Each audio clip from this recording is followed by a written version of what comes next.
Yeah, I know. Our house producer like told me, he was like, I love so sorry. Like, I promised them to say that at some point during the internship. They're very well matched. Yeah. So yeah, a lot of what I've been doing is like learning myself for a couple years, like doing.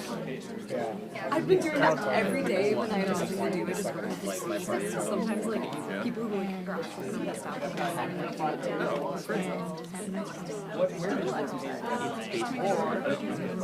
like we're pretty high up. Yes. Yeah. Yeah. So I love doing class.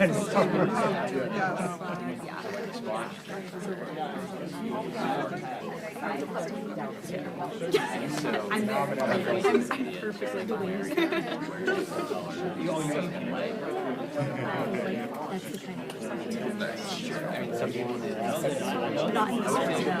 I've done like Johnson and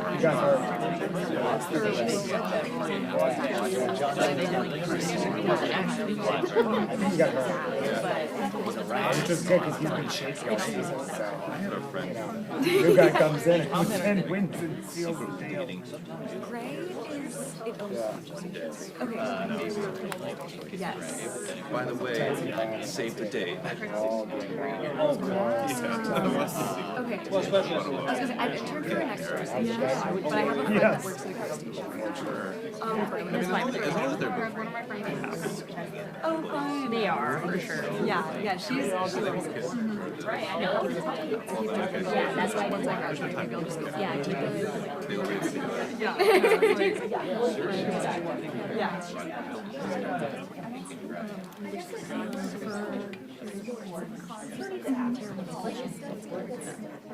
Okay. Yeah. Austin, Texas. It's so insane. I'm from Homestead. So yeah. It was really fun.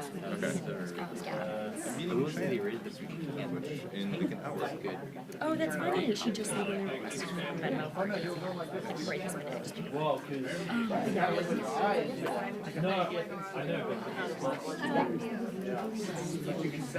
I like it.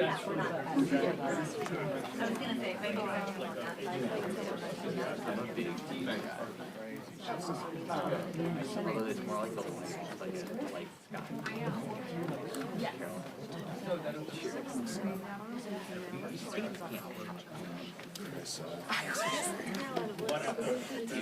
Right now, you can help me. Like if I give you a Steve, Oh, okay.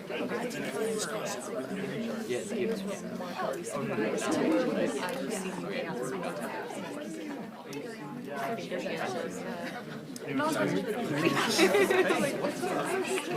Yes. Weather was They do that today. They do that all the time. Hit my mile. They say, Yeah. every time I say, It's faster. It was a work. I could also see the office. but here they Yeah. They don't. They also don't have the people saying last question. Oh, they don't? I've never heard that. I feel like, yeah, I definitely thought when I, much less high stakes for him. I slow myself down more in training, like I've not been doing well. Right. It was crazy. One of my classmates ran the 10 miler in 6-minute miles. He's a weird dude. Yeah. No, I haven't heard it. No, it's not. No, it's high.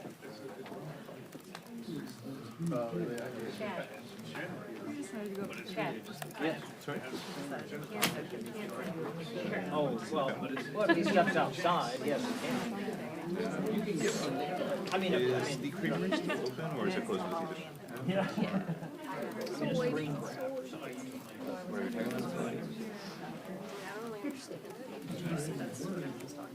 Oh, that was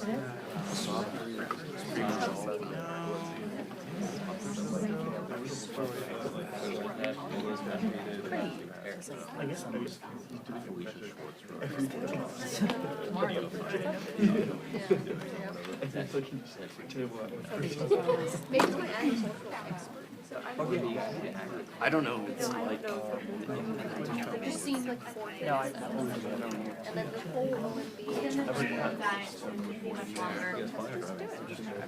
sure you can't just like stop in general. Like, how do you respond to the Houthis?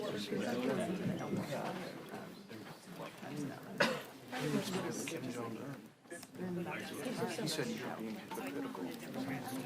Yeah, I don't think that would go over super well. So it's really leaking. It's where you get everything. Eric, your color.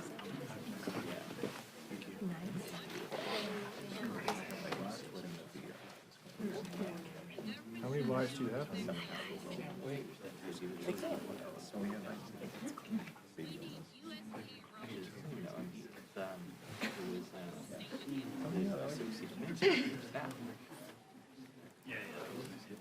Mike's story of them arguing over fat and skinny almost.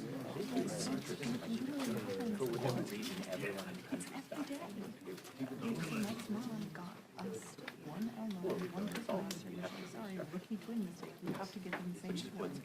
Obviously, they don't care about cookies at all. He just like lives on the floor of the place.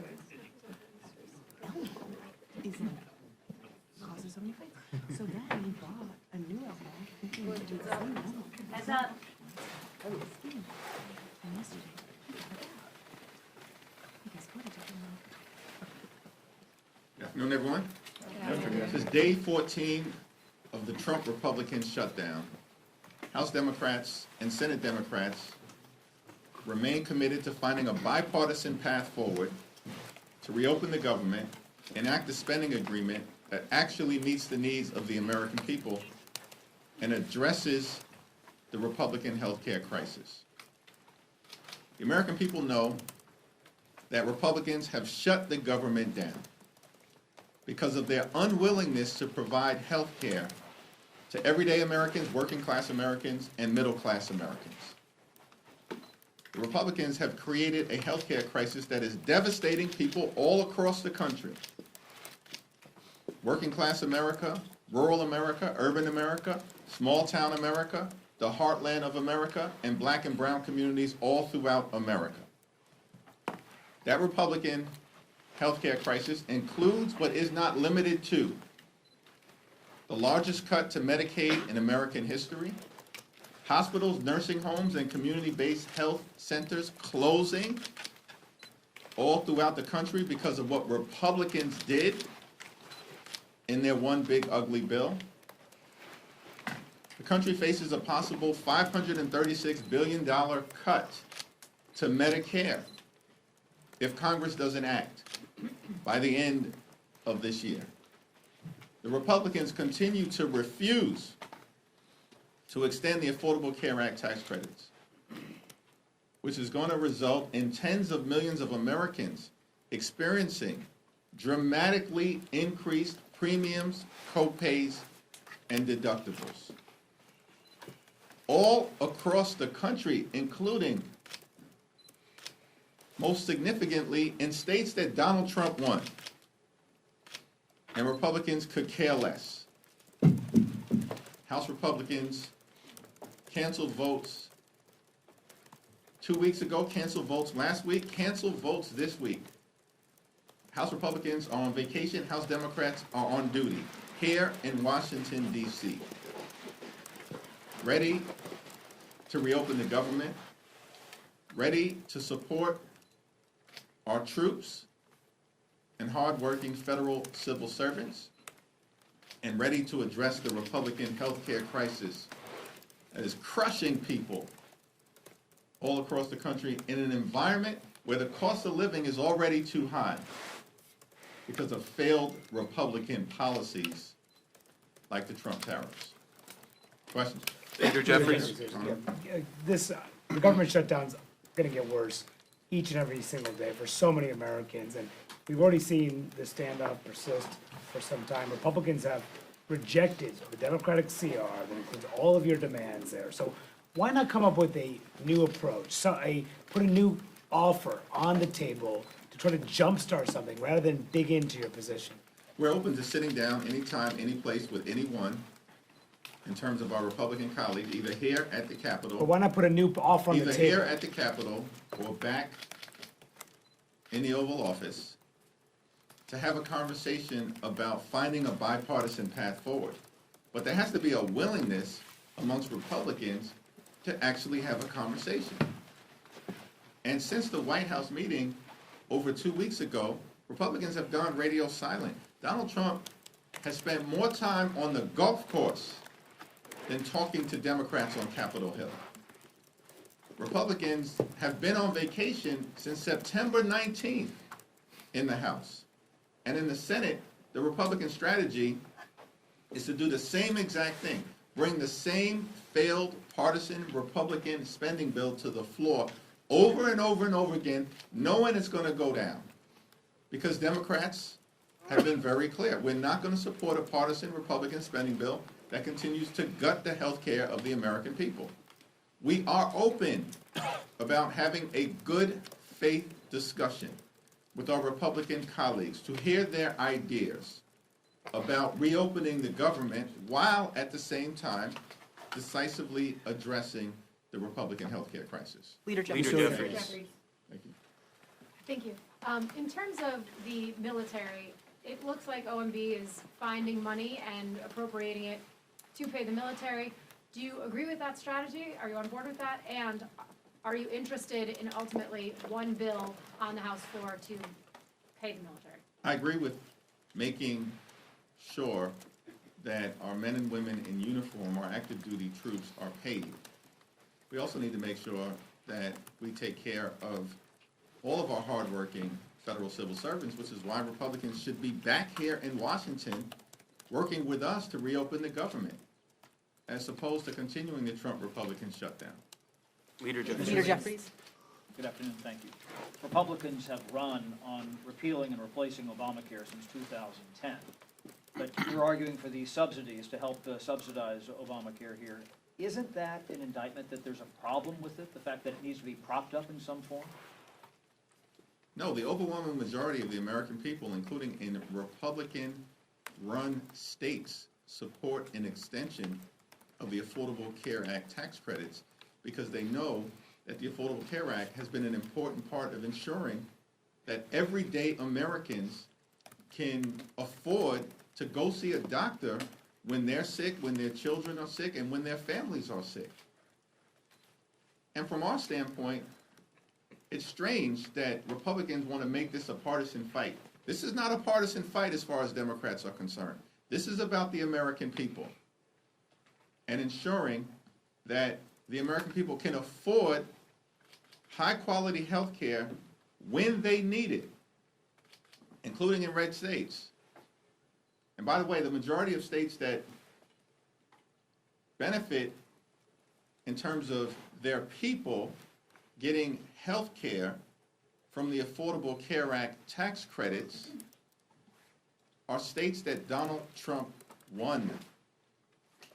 West Virginia, #1.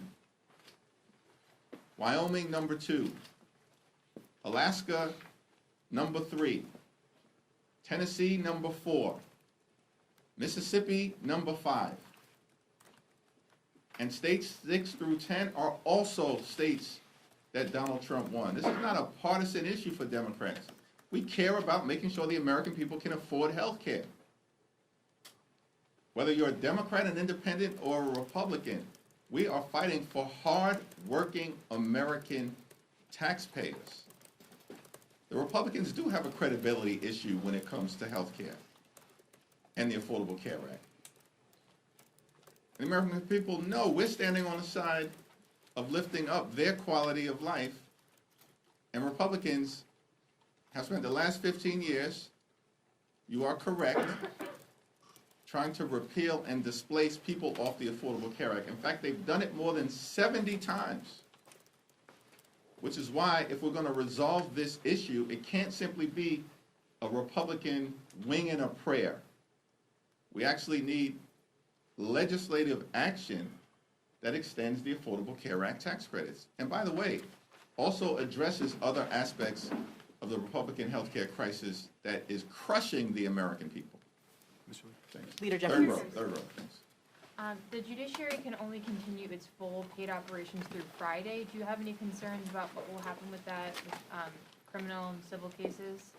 We remain completely and totally concerned by all of the aspects of the Trump Republican shutdown, which is why we need them to abandon their failed my way or the highway approach, their take it or leave it approach, and the Republican go it alone approach. Because if Democratic votes are needed to reopen the government, which is the case, then this has to be a bipartisan discussion to find a bipartisan resolution to reopen the government and address the Republican healthcare crisis. We are very concerned with all of the implications of this Trump Republican shutdown and how the American people are being hurt. It doesn't seem to me that Republicans are concerned because they remain on vacation and have now canceled votes for the third consecutive week. That's outrageous. Democrats from all across the country will be here in person, meeting in just a few hours and throughout the week because we want to reopen the government. And the question has to be asked, why in the world are House Republicans still on vacation, spread out across the country and the world? It's perplexing. It's shocking. I'm flummoxed by the whole situation. It makes no sense. They're reinforcing the narrative that they could care less about the quality of life of the American people. Leader Jeffries. Leader Jeffries. Mr. Leader, I want to ask you about November 1st, which is when open enrollment begins, as you know, and some rates are already being set. There are some who think that's a date by which, at this point, the leverage over the shutdown may not matter as much because the ACA subsidies will be in motion in terms of the rates. How do you feel about that idea? Well, our view has always been that we have to address the Republican healthcare crisis and the need to extend the Affordable Care Act tax credits with the fierce urgency of now, because at this moment in time, notices are going out to people all across the country indicating that their premiums, copays, and deductibles are about to skyrocket. People are about to pay thousands of dollars more per year. And for many hardworking American taxpayers, you're talking about their health insurance rates doubling, tripling, or quadrupling. In the congressional district that Speaker Johnson represents, you're talking about thousands of people in his district who are about to experience a 379% premium increase. How is that acceptable? That's happening right now. One of the reasons why we have to act right now is because of the November 1st open enrollment period. That's just the beginning of the open enrollment period. It'll last until early to mid-December. And so Republicans can try to run away from this problem that they've created by continuing to break our healthcare system, but they will not be able to hide. And that will become increasingly clear, as Marjorie Taylor Greene consistently has pointed out in the weeks to come. Leader Jeffries. Leader Jeffries. You got it? Okay. Yep. Michael? You've mentioned several times that you believe Republicans have a House majority due to the North Carolina gerrymander. They announced yesterday that they're going to try to draw Don Davis out of his seat. I want to get your reaction to that. And also, do you believe that Proposition 50 in California is enough to offset everything that Republicans are doing to try to redraw the map ahead of next year? And also, the Supreme Court is hearing the Louisiana redistricting case tomorrow. So I just want to get your thoughts on North Carolina, Prop 50, and the Supreme Court oral arguments tomorrow. Well, the Supreme Court case tomorrow is going to be incredibly important, and we stand behind the civil rights community in defending the opportunity for people of every race to have an opportunity to elect a candidate or member of Congress of their choice, and to push back against the efforts by some in this country on the other side of the aisle to engage in partisan race-based gerrymandering to undermine the ability of black, brown, or Asian communities in the country to be able to select their representative, as opposed to having extremists draw lines so that their representative can be effectively selected for them.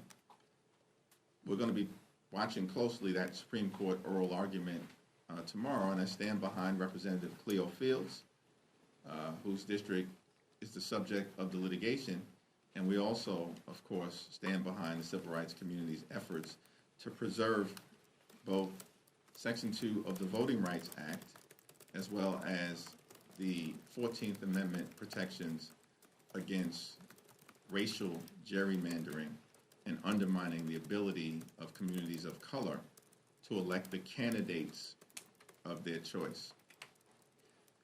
We're going to win Prop 50 in California, and I'm thankful for the tremendous leadership of the California congressional delegation, the people of California, Governor Newsom, and the coalition of folks who have come behind the effort to push back against what Republicans have maliciously done in Texas in trying to rip 5 seats away from Democrats as part of their effort to gerrymander the maps and rig the midterm elections. We are not going to let Republicans successfully rig the midterm elections. California is just the first Democratic state to respond. It will not be the last. We've got to win Prop 50. We will. And we're making the point simply as we communicate with the people of California, yes, on Prop 50 to stop Trump from stealing the election. And the Republicans know they're on the verge of losing Prop 50. That is just the beginning of the Democratic response. And we will respond forcefully across the country. Now, you are correct about North Carolina, and it's important for everybody to understand.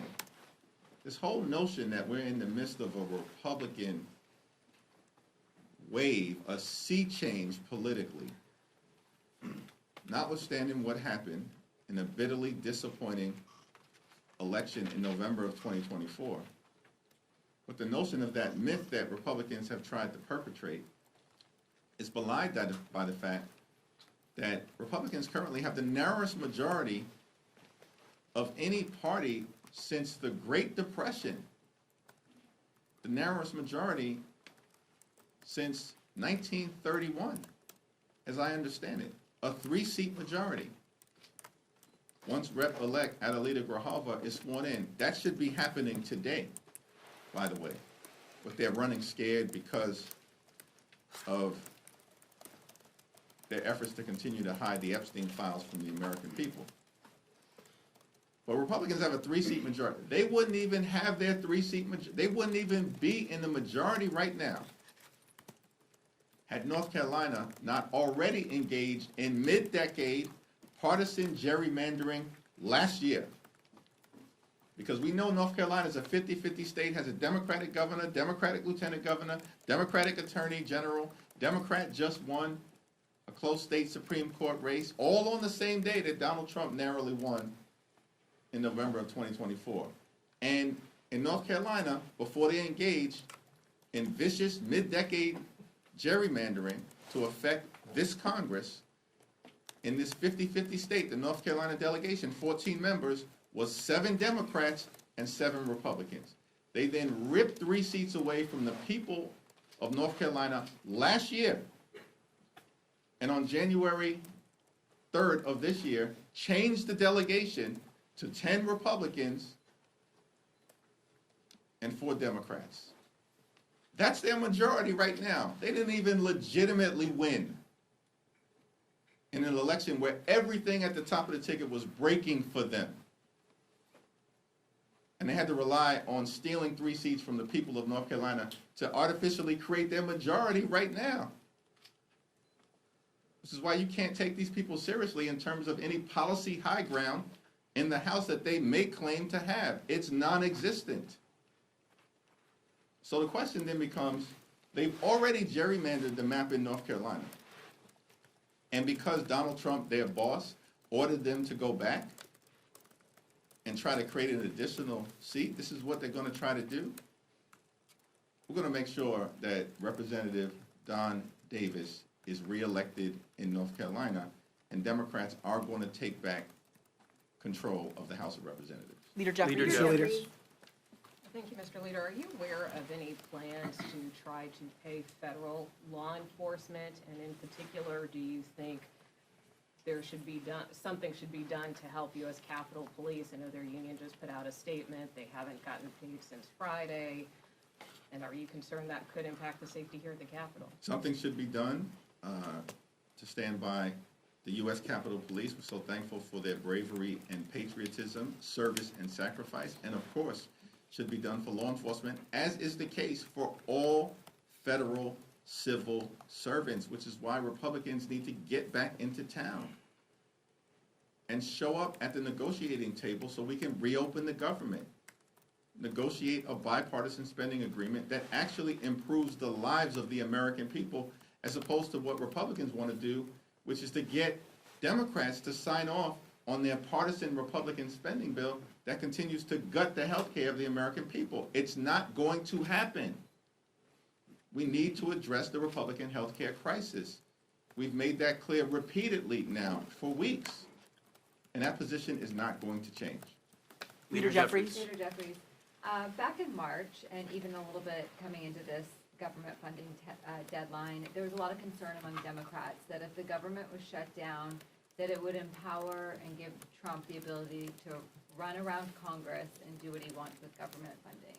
Is what he is doing now exacerbating troop pay and finding money to pay for WIC, other things? Is that exacerbating Trump's ability to go around Congress? In previous shutdowns, funding has always been identified to make sure that the Women's, Infants, and Children program has been funded, and we expect that that should happen during this moment in time as well. In terms of the mass firings, the violations of the law, the bullying of hardworking federal employees, that's been going on since January 20th, the first day of this presidency. The focus of the Trump administration has been on visiting chaos and confusion and cruelty on the American people, as opposed to doing what Donald Trump and Republicans promised on day one, which is to lower costs. But costs aren't going down in the United States of America. Costs are going up. Inflation is up. Electricity bills are up. Housing costs are up. Grocery costs are up. And now Republicans refuse to extend the Affordable Care Act tax credits, which is going to skyrocket health care premiums, copays, and deductible. Everything we're seeing right now in the midst of this Trump Republican shutdown is consistent with their failed policies that haven't made life more affordable for the American people. Republicans continue to make life more expensive. And Democrats are working hard to fix our broken health care system because of the crisis Republicans have created, and to lower the high cost of living. Leader Jeffries. You've alluded to and hit at this throughout the press conference about the pain that is going to be felt by federal workers, et cetera, over the coming weeks if this drags on. Which pain, as you're navigating the path forward here, is greater in your view? Is it the pain that is going to be felt by federal workers and people that depend on the federal government for services? Or is it the prospect of skyrocketing insurance premiums? And is there a point where the shutdown pain becomes too great that it's not tolerable anymore for Democrats to hold this position? The pain of a government shutdown is being felt by all Americans, and it's unfortunate that Donald Trump and Republicans have decided to shut the government down and then not to do a damn thing to find a bipartisan path forward. Not a thing over the last 2 weeks. I mean, Donald Trump literally has spent more time on the golf course than talking to Democrats. He spent more time creating deepfake videos than talking to Democrats. House Republicans have chosen to cancel votes now for 3 consecutive weeks. This is their behavior. These are facts. No one disputes these things. And as Democrats, Leader Schumer and Senate Democrats who courageously continue to hold the line, partnering with House Democrats, have made clear, we will sit down with anyone, anytime, any place to reopen the government and find a bipartisan path forward. But at the same time, we have to address the healthcare crisis that is breaking hardworking American taxpayers throughout the country. And the American people know it. This is not a manufactured healthcare crisis. It's real. And it's been visited upon the American people by Donald Trump and the Republican Party. Leader Jeffries. Thank you. The President and the White House have confirmed now 4,000 firings across the federal government. As Kevin noted, that's something that Democrats previously said they were concerned about. If there was a government shutdown, the President would go through with this. Is there a way that Democrats' strategy here has opened the door for the President to go about these firings? Donald Trump and his administration have been engaging in mass firings since day one of his presidency. For the Republicans, cruelty is the point. And the fact that they are celebrating, meaning the extremists, the extreme MAGA Republicans, the fact that they're celebrating firing hardworking federal employees doesn't strengthen their position with the American people. It weakens it because the American people don't accept that kind of cruel and callous behavior and know that any responsible group of people would actually be standing up to support our hardworking federal employees and trying to actually find a bipartisan path forward to reopening the government, which is what Republicans refuse to do. In the face of a growing healthcare crisis, open enrollment on November 1st, premiums, copays, and deductibles about to skyrocket, and the fact that Republicans have already enacted the largest cut to Medicaid in American history as part of their one big ugly bill so they could reward their billionaire donors with permanent tax breaks. Well, at the same period of time, refuse to consider a multi-year extension of the Affordable Care Act or a permanent extension of the Affordable Care Act tax credits. Democrats are fighting for everyday Americans. Cancel the cuts, lower the costs, save health care. Leader Jeffries. Thank you. Yankees collapsed. Not cool, Chad. They're gonna riff Aaron Boone? Chad, not cool, man. Even I didn't. Thank you.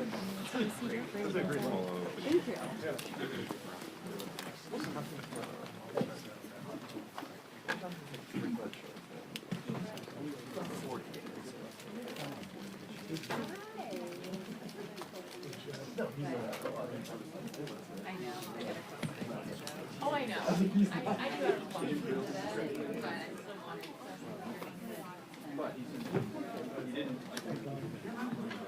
still wanted to.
health care to people that should not get health care. They want to give health care to illegal immigrants by the millions. Look at Gavin Newsom, what he's done. He's ruined California. He gives health care to anybody. And I guess they do it for votes. I actually think it's bad politics, but I guess they do it for votes. So I'm with this man because his philosophy is correct. And he may win and he may not win, but I think he's going to win. And if he wins, we're staying with him, and if he doesn't win, we're gone. How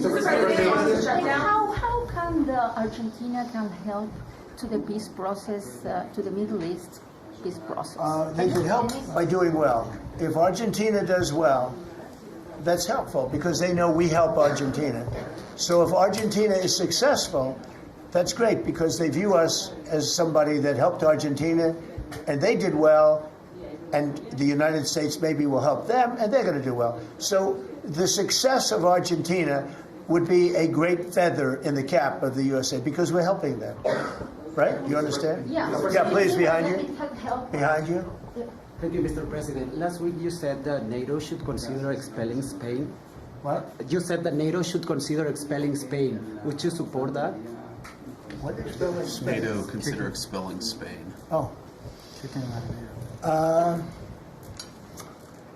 very unhappy with Spain. They're the only country that didn't raise up their number to 5%. Every other country in NATO raised up to 5%. And Spain is doing very well off our backs. So I'm not happy with Spain. Spain gets protection, and they know, look, they're sort of in the semi-middle of it, so they're going to get protected automatically. Even if you don't want to protect them, you're protecting them because of the way they're located. And I think what Spain did is a very bad thing for NATO. I think it's very unfair to NATO. It wouldn't matter if you said you're not going to protect them because they're pretty much protected. What are you going to do? Go through the other countries and let's go attack Spain, right? So I think what they did is not nice. I think it's very disrespectful to NATO. In fact, I was thinking about giving them trade punishment through tariffs because of what they did. And I may do that. I think unbelievably disrespectful. Spain, the only one out of all the countries in NATO, the only one that said that is Spain. And I think that's, I think they should be punished for that. Yes. On the government shutdown, you have the money to pay the troops on October 15th. Okay. How is I actually have a man who is a very wealthy person. You'll know that when I tell you this, who called a donor, a great gentleman, and he said, if there's any money necessary, shortfall, for the paying of the troops, then I will pay it, meaning he will pay it. How about that? I said, look, we're not going to need it. We're going to take care of our troops. But this was a position that's being forced upon us by Democrats. And all they have to do is just sign a piece of paper saying we're going to keep it going the way it is. There's nothing. It's not like it shouldn't even be an argument. They've signed it many times before. I don't want to bore you with the fact that Schumer said 100 times, you should never close up government. But Schumer's a weakened politician. I mean, he's going to finish his career as a failed politician. He's a failed politician. He's allowed the radical left to take over the Democrat Party. So if they write books about that, if they write books about him, they're going to have to say that his career ended by allowing the radical left to take over the party. I mean, I won an election in a landslide because people are not into the radical left, and the Democrat Party is. People didn't want to see men playing in women's sports. They didn't want to see transgender for everybody. They didn't want to see all of the different things that they do that's so crazy. Open borders. I mean, the worst thing that he did to us, it's not inflation, because we fixed inflation. Prices are way down. I don't know if you saw that gasoline went to 58 just now. Did you see what's going on with gasoline? We track that. No, $58 a barrel. Yeah, we track that. Nobody can believe it. I'm very proud of that. You know why? Because we're pumping like we've never pumped before. Because if you get the gas price down, everything else comes down. It's very simple. And he went away from my policies, and you had the greatest inflation. The last administration had the greatest inflation in the history of our country. And now, as you know, groceries are down, it's all down. But on the shutdown, are you settling in for is this going to be a long term? Are we looking It's up months? to them. All they have to do is just vote to extend. We don't need it. We're not saying we want money. We don't. All we need is a right to extend. They want a right to extend, but they want $1.5 trillion so they can give it away to illegal immigrants, the people that are invading your cities. And many of these people, for whatever reason, I mean, I understood this. I called it a long time ago. These countries are run by people I know, friends of mine. Like, I know this gentleman. I hope you haven't said, he probably did too. Why not? They send up their worst people. They send up people that are criminals. They send up people from jails. And at best, the best ones they send up are people that don't work very hard and that are on a social form of welfare.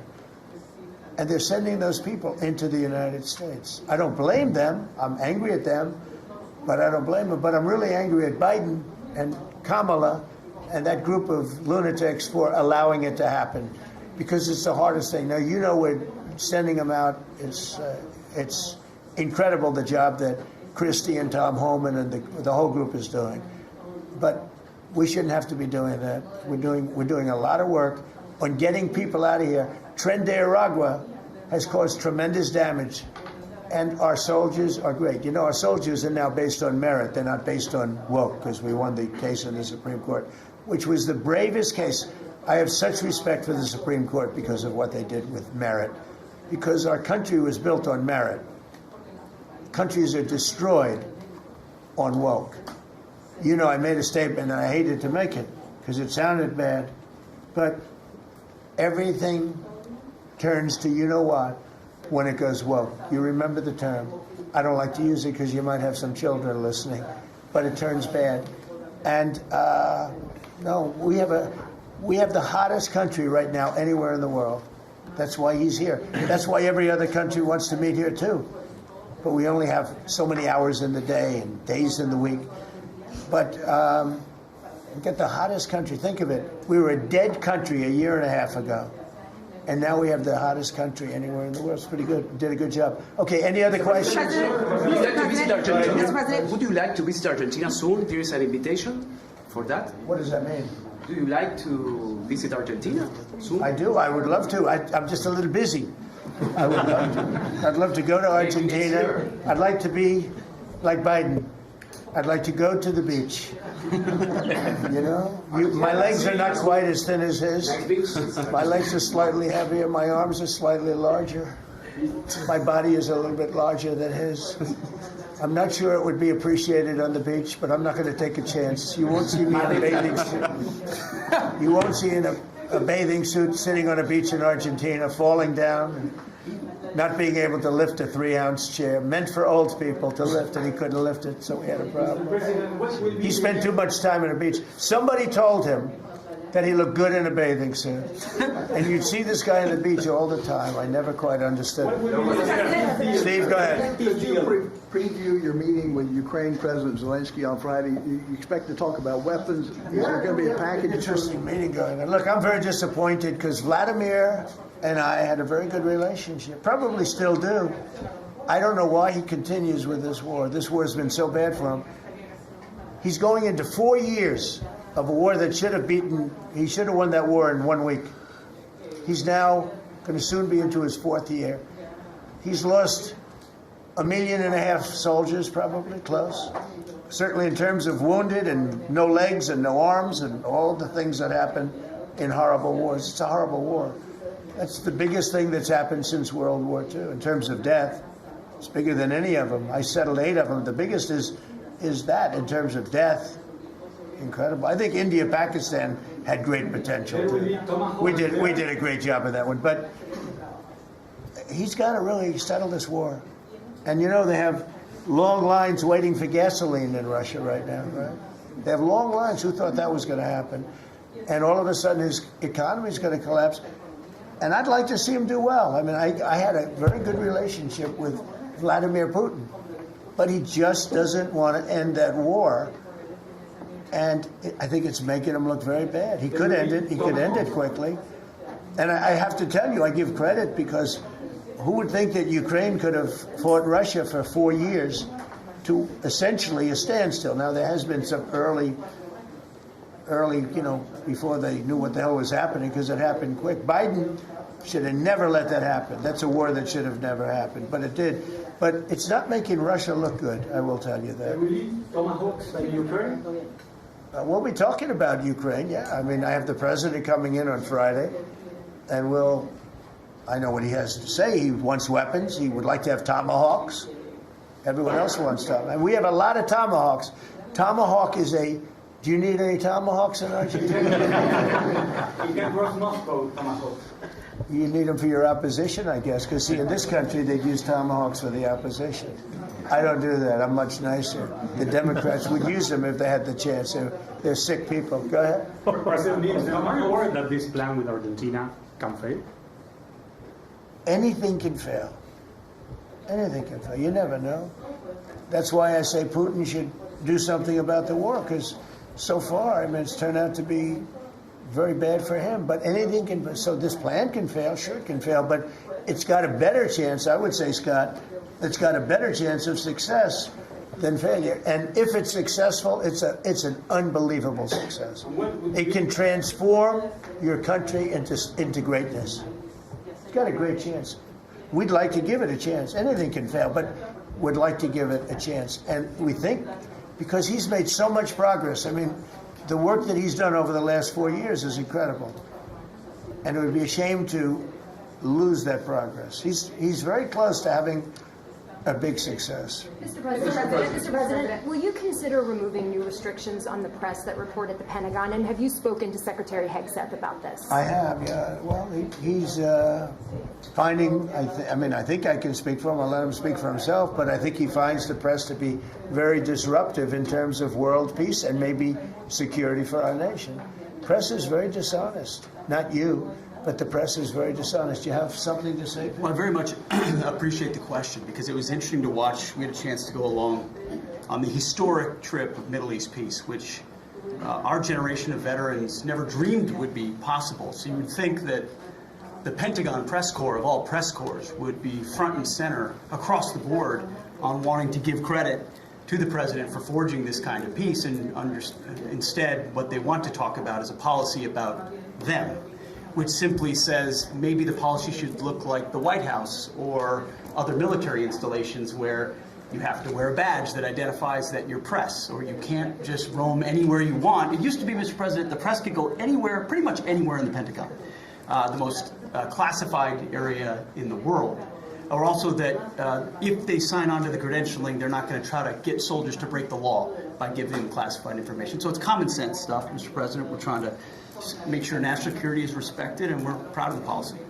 You know, we have an option here, as you know, the press years ago moved into the White House. It used to be across the street. We could move them. You're lucky I'm president, because we could move them very easily across the street. They used to be there. They would have more room. We have a beautiful, nice space. You can sit all by yourselves and have fun. Instead, you walk around the White House talking to anybody that can breathe. I find that when it comes to war, and now our great Department of War, we have some great people over there, I think it bothers me to have soldiers and even, high-ranking generals walking around with you guys on their sleeve, asking them, because they can make a mistake, and a mistake can be tragic. They can do it innocently, too. They can, and they're not press people. They don't really deal with the press, so they're not really necessarily good at it, although I think it's mostly instinctual one way or the other. You're either good at things or you're not. But I could see you being bothered by that. And so you have them in an area, and you treat them fairly, but they're not allowed to go into much like the somebody's office and sit with them for 10 hours. Yes. Yeah. I can understand. Mr. President, Boston had some street takeovers that we saw. Are you going to work with or try and work with the mayor of Boston? And then they have a World Cup. They have several World Cup games. I know Argentina knows about World Cups. They have several World Cup games. Could those games move to cities that do work with you? We could take them away. I love the people of Boston. I know the games are sold out. But your mayor is not good. They're worse than her. At least she's intelligent. Some are extremely low IQ. Those bother me more. She's intelligent, but she's radical left. and they're taking over parts of Boston. That's a pretty big statement, right? We could get them back in about 2 seconds. All she has to do is call us. We'll go in and take them back. But she's afraid to because she thinks it's bad politically. She could take them back, too. The Boston police are great. I mean, I know them. They love me. She'll never tell them to go after Trump because they love me and I love them. And I got a tremendous police vote and military vote, you know, and fireman vote, all of them. No, I think she is hurting Boston. The answer is yes. If somebody is doing a bad job, and if I feel there's unsafe conditions, I would call Johnny, the head of FIFA, who's phenomenal, and I would say, let's move it to another location. And he would do that. He wouldn't love to do it, but he'd do it. Very easily he'd do it. And this is the right time to do it. If I thought Boston was doing something that was going to cause safety conditions for the World Cup, I could say the same thing for the Olympics, because, you know, we have events that are in different locations for the Olympics. It's based in L.A. If I thought L.A. was not going to be prepared properly, I would move it to another location if I had to. On that one, I'd probably have to get a different kind of a permission, but we would do that. Gavin Newsom, he's got to get his act together, because had we not gone in at the beginning of my term, had we not gone in with a very strong, powerful force, they would have lost L.A. Now, you already lost 25,000 houses to fires. You got a big scar right in the middle of the city, and that should have never happened because they should have had the water flowing in from the Pacific Northwest. All they had to do is open up the valves. He didn't want to do it. And he didn't want to do it. He says for environmental reasons. I don't believe that, but, you know, for some reason he didn't want to do it. And lost 25,000. You had no water in the fire pumps. You had no water in the sprinkler systems in the ceilings. There were no houses. Normally the things would go in. You might not have lost. You might not have lost 2 houses. So if he doesn't play ball, we're going to have to be very tough with him. He's done a bad job. You know, just to finish off on that, so when we went in, we did a phenomenal job. We went in with great force, and that was the end of it. We put it out. We extinguished that fire, which was agitation, and it was a very dangerous position to be in. And we went and did a great job. But the chief, said we could have never done this without President Trump and without the federal government coming in. Okay, that was it. He said that. Now, 2 or 3 weeks later, he said, oh, we could have done it, but he knows he couldn't. The city was going to be taken over if I didn't go in. And you have to remember that. Los Angeles was going to be taken over. And we have it where the chief said it, I believe, numerous times, but that was as it was happening. That was a rough one. That was nasty. And if we saw a situation like that, yeah, we'd be forced to make a move. Boston better clean up their act. That's all I can say. Go ahead. One more question. Mr. President. Yeah, please. Do you feel any urgency to end the shutdown in the next week, 2 weeks, or would you be fine if this stretches into November and then toward the holidays with folks not getting paid? Well, you know, shutdown, we've had many, many shutdowns, and this is a shutdown that shouldn't have happened. A group of people brilliantly decided to make it after the election. I said, thank you very much. In other words, give it to Trump instead of Biden.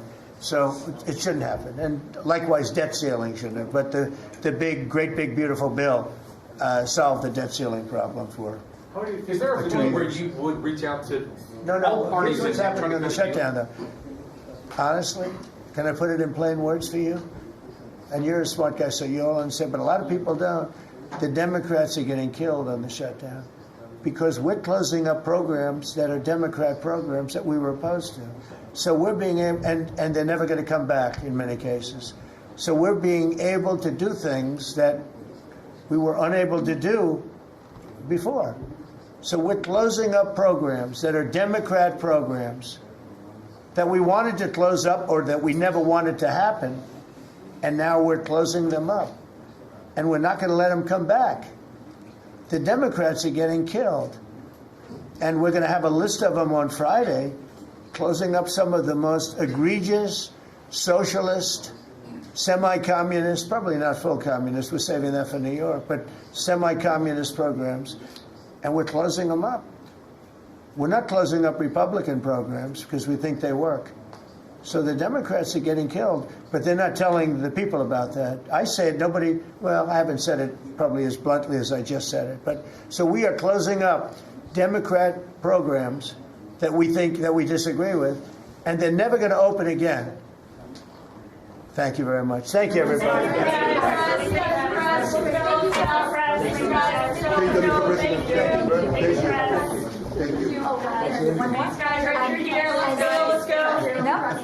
As China deepens its presence in Latin America, what role do you see for the U.S.? I just like to watch your talk. Sorry, no? Good job. Okay, thank you. Good job. Thank you, darling.